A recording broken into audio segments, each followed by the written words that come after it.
Hello students, आज के lecture में हम इक्वेशन ऑफ मोशन गति के समीकरण पर बात करेंगे।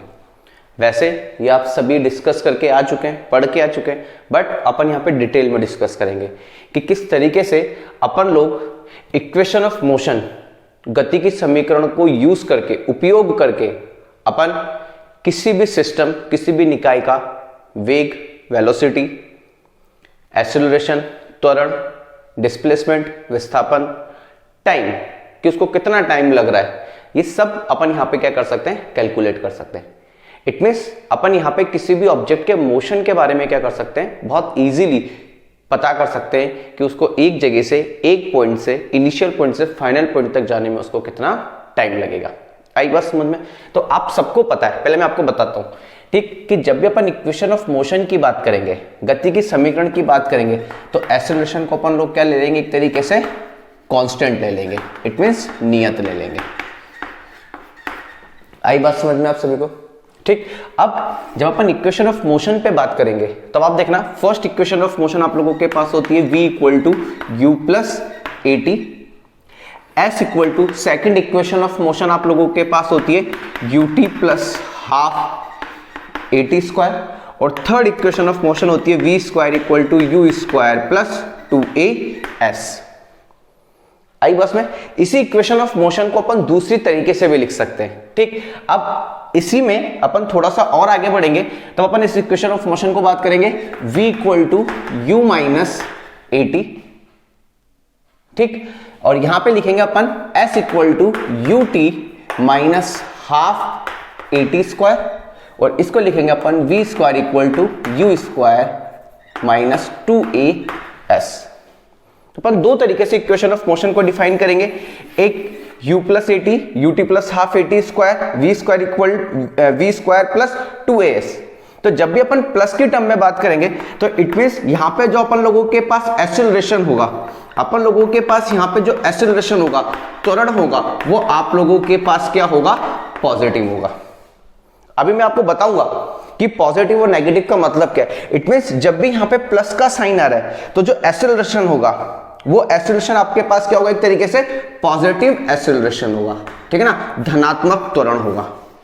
और इस वाले केस में जब अपन बात करेंगे, जब माइनस का साइन आएगा, u minus A T, U T minus half A T square, V square minus two S, तो यहां पे आप लोगों के पास जो एक्सेलरेशन होगा, जो त्वरण होगा, वो आप लोगों के पास एक तरीके से कैसा एक्सेलरेशन होगा, नेगेटिव एक्सेलरेशन होगा, ऋणात्मक त्वरण होगा आप लोगों के पास।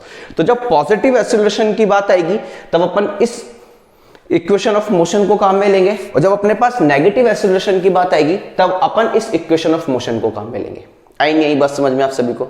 अब अपन डिफरेंस देखते हैं कि पॉजिटिव एक्सेलरेशन क्या होता है, नेगेटिव एक्सेलरेशन क्या होता है। अब आप सबको पता होता है कि अगर मैं एक्सेलरेशन की बात करता हूं तो एक्सेलरेशन आप लोगों के पास होता है, त्वरण आप लोगों के पास होता है चेंज इन वेलोसिटी अपॉन में चेंज इन टाइम, वेग में परिवर्तन बटा समय में परिवर्तन। ठीक। अब आपको पता है कि वेग में परिवर्तन बटा समय, तो अब अगर मैं चाहूं तो इसको इस तरीके से लिखता हूं, अब डेल्टा v इंटू 1 अपॉन में डेल्टा टी। अब v क्या होता है, v होता है डिस्प्लेसमेंट अपॉन टाइम, होता है कि नहीं होता है? तो अपन इसको क्या लिखेंगे, डिस्प्लेसमेंट विस्थापन बटा समय इंटू 1 अपॉन समय पहले से चल रहा है। तो ऐसी कंडीशन पे ये क्या हो जाएगा, आप लोगों के पास डिस्प्लेसमेंट अपॉन में डेल्टा टी का स्क्वायर हो जाएगा कि नहीं जाएगा। ये क्या आ गया, आप लोगों के पास एक्सेलरेशन का एक तरीके से फॉर्मूला आ गया। और ये रीजन होता है कि आप सबको पता होता है कि एक्सेलरेशन की जो यूनिट होती है, जो मात्रक होता है, वो आप लोगों के पास क्या होता है, मीटर पर सेकंड स्क्वायर होता है कि नहीं होता है। आगे ना बात समझ में आप सभी को? अब आप बहुत ध्यान से देखना इसको, मीटर पर सेकंड स्क्वायर, तो मैं इसको ऐसे लिखता हूं, मीटर अपॉन में सेकंड स्क्वायर। लिख सकता हूं कि नहीं लिख सकता हूं? अब मैंने क्या करा, मैंने इस मीटर अपॉन में सेकंड स्क्वायर, इसको मैंने ऐसे लिख दिया, मीटर अपॉन में सेकंड स्क्वायर है ना, तो सेकंड इंटू सेकंड लिख दिया, मीटर अपॉन में सेकंड इंटू सेकंड। तब आप बहुत ध्यान से देखना, मैं क्या करता हूं, इस सेकंड को अलग कर देता हूं और इस सेकंड को अलग कर देता हूं। आगे बात समझ में? और मैं इसको इस तरीके से लिख देता हूं, देखना अब आप लोग, ये हो जाएगा मीटर अपॉन में सेकंड अपॉन में क्या हो जाएगा, सेकंड। अब आप सबको पता होता है कि अपॉन बटे के ऊपर अगर बटा आता है, अपॉन आता है, तो सेकंड लॉट के नीचे आ जाएगा, तो सेकंड का स्क्वायर हो जाएगा कि नहीं हो जाएगा। आ गई बात समझ में। तो अब यहाँ पे अब एक्सेलरेशन का क्या मतलब निकल के आ रहा है, बहुत ध्यान से देखना, मीटर पर सेकंड अपॉन में सेकंड, मीटर पर सेकंड अपॉन में सेकंड। तो अब एक्सेलरेशन का मतलब समझना आप लोग। देखना अब आप लोग मान लेते कोई भी एक सिस्टम है जो कि इधर की तरफ 10 मीटर पर सेकंड से जा रहा था, इधर की तरफ 10 मीटर पर सेकंड से, तो इसका वेलोसिटी, इसका वेग कितना हो गया 10 मीटर पर सेकंड, वी कितना हो गया 10 मीटर पर सेकंड। अब आप बहुत ध्यान से देखना, 10 मीटर पर सेकंड का मतलब समझ रहे हो ना, वेलोसिटी अगर आपके पास वेलोसिटी दे रखा है इस तरीके से, v इक्वल टू दे रखा है आप लोगों को 10 मीटर पर सेकंड, ठीक है ना। तो अब आप बहुत ध्यान से देखना, तो 10 मीटर, इसको मैं 1 से मल्टीप्लाई कर देता हूं, तो 10 मीटर अपॉन में कितना हो जाएगा 1 सेकंड। इसका मतलब क्या हुआ कि हर एक सेकंड में वो कितना डिस्टेंस चलेगा 10 मीटर का डिस्टेंस चलेगा। उसी को तो अपन क्या बोलते हैं वेलोसिटी, कि हर एक सेकंड में वो कितना डिस्टेंस चल रहा है 10 मीटर का, तभी तो बना 10 मीटर पर सेकंड, मतलब हर एक सेकंड में कितना डिस्टेंस ट्रेवल कर लेगा 10 मीटर का डिस्टेंस ट्रेवल कर लेगा। आ गई बात समझ में आप सभी को। अब अपन ने क्या करा, इसमें इसी डायरेक्शन में एक ए लगा दिया, ए मतलब एक्सेलरेशन, इट मींस त्वरण, और वो लगा दिया अपन ने 2 मीटर पर सेकंड स्क्वायर। क्या लगा दिया 2 मीटर पर सेकंड स्क्वायर इसी डायरेक्शन में। तो अब एक्सेलरेशन का मतलब समझना, इसको मैं लिख देता हूं वही मीटर पर सेकंड स्क्वायर, मीटर पर सेकंड स्क्वायर, और इसको मैं कैसे लिख सकता हूं देखना, 2 मीटर इंटू सेकेंड अपॉन में कितना लिख देता हूं 1 सेकेंड। अब इसको ऐसे लिख देता हूं, मीटर अपॉन में सेकेंड अपॉन में सेकेंड, देखो मीटर अपॉन में सेकेंड अपॉन में सेकेंड। आगे बस में अब मैं 1 से मल्टीप्लाई कर देता हूं, तो यहां पर एक्सेलरेशन का मतलब क्या है, इसका मतलब समझना, अब हर एक सेकंड में जो वेलोसिटी है, जो वेग है, वो 2 मीटर पर सेकंड से बढ़ जाएगा। अरे बात समझ में। तो अपन ने क्या करा देखना, बहुत ध्यान से सुनना वापस इस चीज को। तो 2 मीटर पर सेकंड स्क्वायर है, तो मैं इसको ऐसे ही तो लिखा 2 मीटर सेकंड स्क्वायर को कैसे लिख सकता हूं, सेकंड इंटू सेकंड। अब इस मीटर पर सेकंड को एक साथ ऊपर लिख लिया अपन ने, तो ये वाली टर्म ही तो बनेगी आपके पास। तो एक्सेलरेशन क्या बताता है कि 1 सेकंड में उसका वेलोसिटी कितने से बढ़ेगा, तो कितने से बढ़ेगा 2 मीटर पर सेकंड से। तो अगर वेलोसिटी बढ़ रहा है तो अपन बोलेंगे इसको पॉजिटिव एक्सेलरेशन, धनात्मक त्वरण। और अगर मैं ये बोलता कि 1 सेकंड में उसका वेलोसिटी, उसका वेग 2 मीटर पर सेकंड से कम हो जाएगा, अब कम हो रहा है, इट मींस जो अब यहां पे जो त्वरण होगा वो क्या होगा, नेगेटिव होगा। आई नहीं आई बस में। अब आप बहुत ध्यान से देखना, 10 मीटर पर सेकंड से चल रहा था ना, अगर ये पॉजिटिव एक्सेलरेशन है, धनात्मक त्वरण है, ठीक है ना, तो अपन यहां से बात करते हैं ए से। तो एक यहां पे तो इसका वेलोसिटी कितना है 10 मीटर पर सेकंड, आगे बस में, और ये इधर की तरफ 2 लग रहा है, तो जस्ट 1 सेकंड बाद अब इसकी वेलोसिटी कितनी हो जाएगी 12 मीटर पर सेकंड, 2 से बढ़ जाएगी, 2 से बढ़ जाएगी हर एक सेकंड में। अगर ये कौन सा त्वरण है, धनात्मक त्वरण है, पॉजिटिव त्वरण है, तो कितनी हो गई 10 से कितनी हो जाएगी 12, तो फिर अगले एक सेकंड में कितनी हो जाएगी 2 और ऐड कर दो 14 मीटर पर सेकंड, फिर 1 सेकंड बाद वापस कितनी हो जाएगी ये 16 मीटर पर सेकंड, फिर 1 सेकंड बाद वापस कितनी हो जाएगी ये 18 मीटर पर सेकंड, और ऐसे लगातार बढ़ती जाएगी कि नहीं बढ़ती जाएगी, अगर ये पॉजिटिव एक्सेलरेशन है। अरे बस में अगर सपोज यहां पर होता 3 मीटर पर सेकंड स्क्वायर, तो आप पता है क्या लिखते, आप लिखते 3 मीटर पर सेकंड बढ़ेगी हर एक सेकंड में। अरे बस में हर एक सेकंड में कितने से बढ़ जाएगी 3 से बढ़ जाएगी। तो आप देखना पहले 10 थी, अब 1 सेकंड बाद कितनी हो जाएगी 13 मीटर पर सेकंड, फिर कितनी हो जाएगी 16 मीटर पर सेकंड, फिर कितनी हो जाएगी 1 सेकंड बाद 19 मीटर पर सेकंड, फिर 1 सेकंड बाद कितनी हो जाएगी आप लोगों के पास 22 मीटर पर सेकंड। तो हर एक सेकंड से वेलोसिटी बढ़ेगी। तो हमेशा याद रखना कि 1 सेकंड पर अगर डिस्टेंस या डिस्प्लेसमेंट चलते हो आप, दूरी या विस्थापन चलते हो, तो वेग आता है।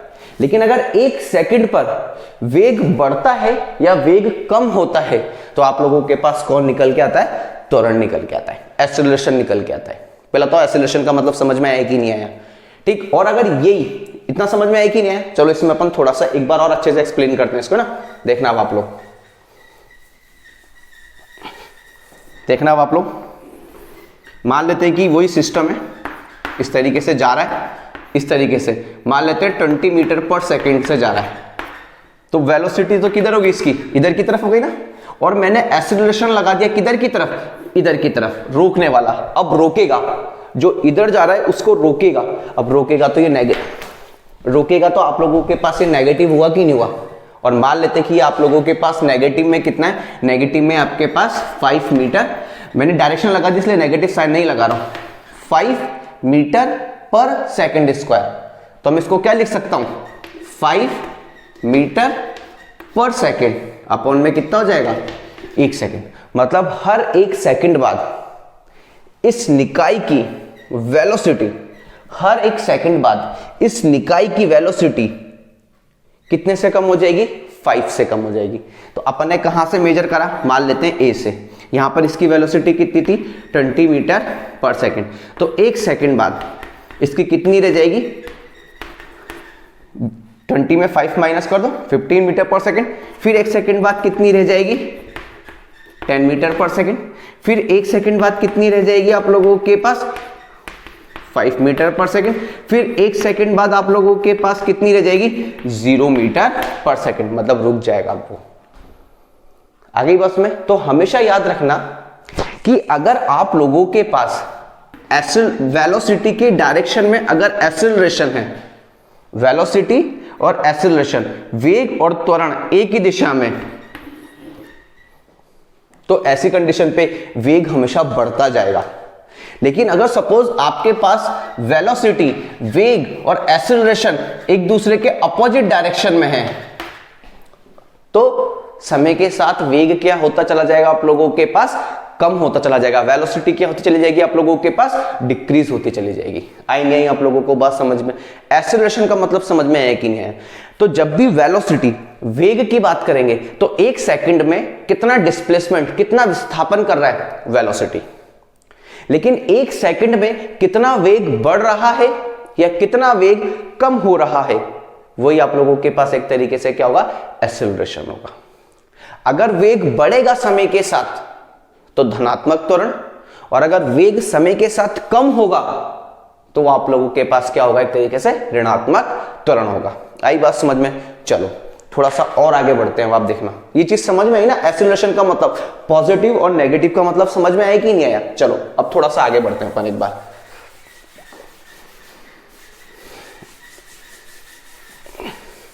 अब आप देखना है यहां पे ये जो v है, v ये बताएगा आप लोगों को हमेशा फाइनल वेलोसिटी।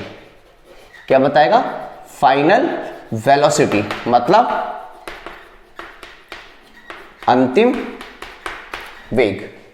ठीक, जो u है वो बताएगा आप लोगों को इनिशियल वेलोसिटी। क्या बताएगा आप लोगों को, इनिशियल वेलोसिटी, मतलब प्रारंभिक वेग। ठीक, t आप लोगों को बताएगा हमेशा टाइम। ठीक है ना, इट मींस समय। आई बात समझ में। a आप लोगों को बताएगा एक्सेलरेशन, इट मींस त्वरण। आगे बात समझ में। और ये एक्सेलरेशन अपन लोगों के पास क्या होना चाहिए, कांस्टेंट। कांस्टेंट का मतलब नियत। अभी आपने देखा मैंने 2 लिया, 2 मीटर पर सेकेंड स्क्वायर लिया, तो मैंने हमेशा कितना ले रखा है, 2 ही ले रखा है, उसमें चेंज नहीं कर रहा मैं। अगर बात समझे, क्योंकि जब भी अपन इक्वेशन ऑफ मोशन, गति के समीकरण की बात करेंगे तो a को क्या होना पड़ेगा, वहां पर कांस्टेंट होना ही पड़ेगा। ठीक, उसके बाद नेक्स्ट देखना अब आप लोग, ठीक है ना। s किसको रिप्रेजेंट करेगा, डिस्प्लेसमेंट को, मतलब विस्थापन को। आई बात समझ में। उसके बाद ठीक है, कंप्लीट हो गया सारा का सारा, कुछ नहीं बचा अपन लोगों के पास। तो ये सारी चीजें आप लोगों को अच्छे से याद रखनी है बेटा। ठीक, कि जब पॉजिटिव एक्सेलरेशन होगा तब ये यूज करना है, जब अपन लोगों के पास नेगेटिव एक्सेलरेशन होगा तो माइनस के साथ, प्लस की जगह क्या आ जाएगा, माइनस, माइनस के साथ ये वाली इक्वेशन यूज करेंगे। तो जब वेलोसिटी बढ़ रही होगी अपने पास तब अपन ये यूज करेंगे, और जब वेलोसिटी कम हो रही होगी तब अपन ये वाली इक्वेशन यूज करेंगे। आई नहीं आई बस मन में? देखो एक बार इसको जल्दी से पहले।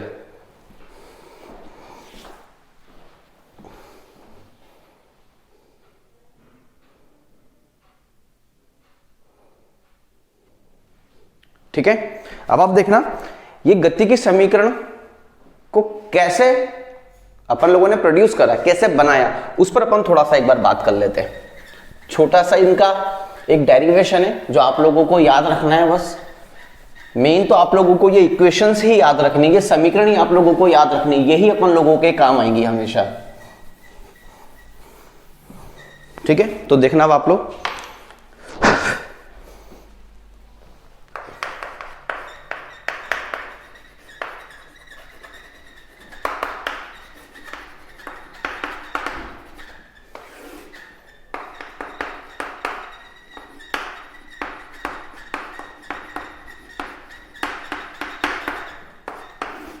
बहुत ध्यान से देखना। अगर मैं प्रथम समीकरण पे बात करता हूं, फर्स्ट इक्वेशन ऑफ मोशन पे बात करता हूं, तो बहुत इजीली अपन इसको डिफाइन करते हैं एक्सेलरेशन, त्वरण equal to change in velocity, वेग में परिवर्तन बटा टोटल टाइम टेकन। मतलब त्वरण इक्वल टू क्या हो जाएगा आप लोगों के पास, चेंज इन वेलोसिटी, तो त्वरण इक्वल टू वेग में परिवर्तन बटा लगा कुल समय। अब आप बहुत ध्यान से देखना, अपन लोग यहां पर थोड़ा सा मान लेते हैं कि किस तरीके से अपन लोग इससे बात करेंगे। तो देखना आप लोग, मान लेते हैं कि जो पार्टिकल है अपन लोगों ने उसको ए से देखना स्टार्ट करा और कहां तक देख रहे हैं, बी तक, और वो इस तरीके से भाग के जा रहा है अपन लोगों के पास, इस तरीके से इधर की तरफ भाग के जा रहा है, और इसी डायरेक्शन में अपन लोगों ने एक एक्सेलरेशन लगा रखा है, कांस्टेंट एक्सेलरेशन, ठीक है ना, नियत त्वरण लगा रखा है इधर की तरफ। तो फिक्स है कि अब इधर ही भाग रहा है, इधर ही इसका वेलोसिटी है और इधर ही त्वरण है, तो इसका जो वेग है, जो वेलोसिटी है, वो इंक्रीज होगा कि नहीं होगा? अब इंक्रीज होगा मतलब पॉजिटिव एक्सेलरेशन, मतलब धनात्मक त्वरण। तो अपन मान लेते हैं कि यहां पर ये जो ए है, ये एक तरीके से किसको रिप्रेजेंट करेगा, इनिशियल पोजीशन, प्रारंभिक स्थिति, और ये किसको बताएगा, अंतिम स्थिति, फाइनल पोजीशन। अपन मान लेते हैं कि यहां पर उसकी वेलोसिटी कितनी है, यहां पर इसकी वेलोसिटी है v इनिशियल, ठीक है ना, और यहां पर इसकी वेलोसिटी कितनी है, v फाइनल। अब जो इनिशियल होता है, जो प्रारंभिक वेग होता है, उसको अपन यहां पे u से रिप्रेजेंट करेंगे, और जो फाइनल होगा उसको अपन यहां पर v से रिप्रेजेंट करेंगे। और अपन मान लेते हैं उसको यहां से यहां तक जाने में कितना टाइम लग रहा है, t टाइम लग रहा है। आई बात समझ में? तो देखना अब आप लोग, तो चेंज इन वेलोसिटी मतलब वेग में परिवर्तन, तो ऐसे तो लिखूंगा v फाइनल माइनस का v इनिशियल अपॉन में टोटल टाइम, टोटल टाइम कितना लिया उसने, t, और एक्सेलरेशन कितना है, त्वरण कितना है, a। अब वेग बढ़ रहा है तो ये पॉजिटिव लूंगा मैं यहाँ पे, तो टेंशन लेने की जरूरत नहीं, इसको इधर मल्टीप्लाई करो, v फाइनल माइनस का v इनिशियल, माइनस इधर आके प्लस में कन्वर्ट हो जाएगा, then v final equal to कितना हो जाएगा, ये इधर आके प्लस में, तो ये हो जाएगा v इनिशियल प्लस में 80। अब देखो v फाइनल किसके इक्वल है, v के, और v इनिशियल किसके इक्वल है, u के, तो ये कितना हो जाएगा, v equal to u plus 80। पहला तो बात समझ में आई कि नहीं आप लोगों के पास? देखो फर्स्ट आ गई इक्वेशन, इक्वेशन नंबर 1, ठीक। इसी तरीके से अगर मैं बात करता हूं सेकंड इक्वेशन, यहीं पर ही अपन देख लेते हैं जल्दी से, सेकंड इक्वेशन, द्वितीय समीकरण। अब आपको अगर मैं बोलूं कि यहां से यहां तक उसने कितना डिस्प्लेसमेंट चला, कितना विस्थापन चला, s, कितने समय में चला, t समय में, तो अगर मैं आप लोगों से बोलूं कि यहां पे मुझे v एवरेज निकालो, औसत वेग, एवरेज वेलोसिटी, तो एवरेज वेलोसिटी क्या होता है आप लोगों के पास, औसत वेग क्या होता है आप लोगों के पास, टोटल डिस्प्लेसमेंट अपॉन में टोटल टाइम। औसत वेग बराबर क्या होता है, कुल विस्थापन बटा लगा कुल समय। तब आप देखना क्या जाएगा, v एवरेज, तो v एवरेज इक्वल टू हो जाएगा s अपॉन में t। आई बात समझ में? तो यहां से s इक्वल टू कितना आ जाएगा, v एवरेज इंटू t आ जाएगा कि नहीं आ जाएगा? अब आप बहुत ध्यान से देखना, औसत कैसे निकालते थे आप लोग, एवरेज कैसे निकालते हो, जितनी भी आपके पास नंबर होते हैं उनको आपस में जोड़ते हो, अगर वो 2 हैं तो 2 से भाग लगा दोगे, अगर वो नंबर 3 है तो तीनों को जोड़ के 3 से भाग लगा दोगे, अगर वो 4 हैं तो चारों को ऐड करके 4 से डिवाइड कर दोगे कि नहीं कर दोगे? अब अगर मैं यहाँ पे v एवरेज निकालूं, ठीक, तो वी एवरेज देखो मेरे पास दो वेलोसिटी है, एक ये रही और एक ये रही, इनिशियल है फाइनल है। अब मुझे वी एवरेज निकालना है, तो वी एवरेज कैसे निकालूंगा मैं, V final plus V initial by 2, दोनों को जोड़ा, 2 है इसलिए 2 से भाग लगा दिया। आई बस में, तो ये मेरे पास एक तरीके से क्या निकल के आ जाएगा, एवरेज। वैल्यू यहां पे पुट करो, तो एस इक्वल टू आप लोगों के पास अब कितना हो जाएगा, ये हो जाएगा V final plus V initial by 2 और इनटू में कितना हो जाएगा टी। वैल्यू पुट कर दो सारी, तो एस इक्वल टू कितना हो जाएगा आपके पास, v plus you by 2 into कितना हो जाएगा यहाँ पर टी। आ गई बात समझ में। अब आप देखना v की वैल्यू आपको पता है, v कितना होता है u प्लस 80, v कितना होता है u प्लस 80, वैल्यू पुट कर दो, तो हो जाएगा u प्लस 80 और पहले से u है, बाय में कितना हो जाएगा 2 इंटू टी, तो u मिलके कितना हो जाएगा 2u, तो अब आपके पास s इक्वल टू हो जाएगा 2u प्लस 80 और अपॉन में कितना हो जाएगा 2 और यहां पर हो जाएगा टी। 2 को एक बार इसके साथ लिख दो, एक बार इसके साथ लिख दो, तो s इक्वल टू हो जाएगा 2u अपॉन में 2 प्लस 80 अपॉन में 2 और यहां पर हो जाएगा टी। तो आप लोगों के पास ये कितना हो जाएगा, देखना इसको अंदर मल्टीप्लाई करो, तो ये हो जाएगा आपके पास 2 से 2 कैंसिल हो गया, ut, तो ये हो जाएगा आपके पास ut प्लस हाफ 80 स्क्वायर। तो आपके पास सेकंड इक्वेशन क्या गई, ut प्लस हाफ 80 स्क्वायर, ये आप लोगों के पास सेकंड इक्वेशन होती है। आई बात समझ में। ठीक, इसी तरीके से अपन थर्ड इक्वेशन देखते हैं, देखना इसको अपन रब कर देते हैं थोड़ा सा, बहुत आसान है, थोड़ा सा दिमाग अपन अगर लगाएंगे तो हो जाएगा, कोई बड़ी बात नहीं है, ठीक है ना। अब अपन बात करते हैं किस पर, थर्ड इक्वेशन पे, मतलब तृतीय समीकरण पर। और तृतीय समीकरण आप लोगों के पास देखना समीकरण 1 से, फ्रॉम इक्वेशन 1, तो v इक्वल टू कितना है आपके पास, u प्लस 80 है कि नहीं है, ठीक है ना। मैंने दोनों तरफ स्क्वायर कर दिया, स्क्वायर करूंगा तो ये हो जाएगा v square equal to u plus 80 का होल स्क्वायर, ठीक है ना। दोनों तरफ वर्ग कर दिया तो यहां पे स्क्वायर जाएगा और ut प्लस 80 का स्क्वायर हो जाएगा। इसको a प्लस बी के होल स्क्वायर से खोलो तो a square plus B square plus 2u 80 हो जाएगा। आ गई बात समझ में। तो आप बहुत ध्यान से देखना, v square equal to u square plus, अब आप यहां पे देखना, यहां पर आपके पास क्या है ut प्लस हाफ 80 स्क्वायर, तो मैं यहां से क्या करता हूं u और t कॉमन ले लेता हूं। आ गई बात समझ में, ठीक है ना। मेरे पास क्या आना चाहिए, ut आना चाहिए प्लस हाफ 80 स्क्वायर आना चाहिए, तो देखो ut तो ये रहा, ठीक है ना। तो मैं यहां से क्या करता हूं, a कॉमन ले लेता हूं, t कॉमन ले लेता हूं, ठीक है ना।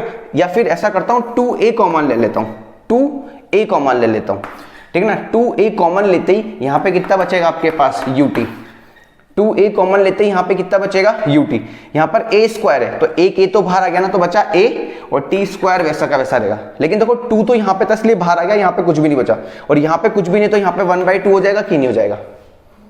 आ गई बस में। अब आप खुद देखो, इस 2 को अंदर मल्टीप्लाई करो, तो 2 को मल्टीप्लाई करोगे तो 2 से 2 कैंसिल हो जाएगा ना, ठीक, और यहां पे 2 आ जाएगा। फिर a को अंदर मल्टीप्लाई करो तो a स्क्वायर, तो a square T square, a square T square, वापस टर्म आ गई प्लस, यहां पे देखना 2a को अंदर मल्टीप्लाई करोगे तो 2a, तो ये रहा 2a ut, तो 2a ut हो जाएगा अपने पास। अब आप देखो ut, ठीक है ना, ut प्लस हाफ 80 स्क्वायर किसके इक्वल है, s के इक्वल है, तो आप लोगों के पास यहां से v स्क्वायर इक्वल टू कितना हो जाएगा, u स्क्वायर प्लस 2a, और इस पूरे को मैं क्या लिख दूंगा s, तो ये हो जाएगा आपके पास 2as, और ये हो गई आप लोगों के पास थर्ड इक्वेशन ऑफ मोशन। आई नहीं आई बात समझ में। देखो बेटा एक बार इसको जल्दी से,